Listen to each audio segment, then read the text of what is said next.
Welcome to the Learning Pines YouTube. We hope this video helps. In this video, I will explain how to configure the Vonets VAP11G-300. First, connect your VAP11G-300 to a power source using the provided USB cable.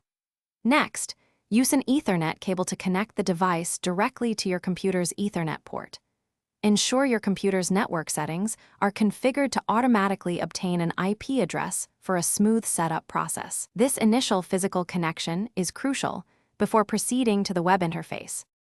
To access the configuration interface, open your web browser and navigate to the default IP address, which is 192.168.253.254.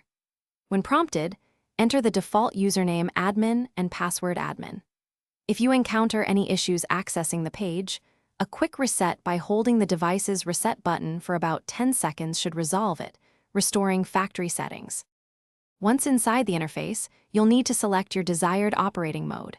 Options typically include Wi-Fi repeater, bridge, or access point. For example, if you choose repeater mode, the device will scan for available wireless networks. Simply select your home Wi-Fi network from the list and enter its password to extend your existing signal. This step is key to establishing your preferred network function. After configuring your settings, remember to save your changes. The device will then reboot, which usually takes about 1 minute. Once it restarts, disconnect the Ethernet cable from your computer.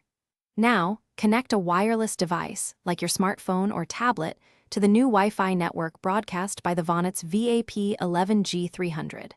Finally, confirm that you have stable internet access on your connected device to ensure a successful setup. Thanks for watching. Consider subscribing if we helped you.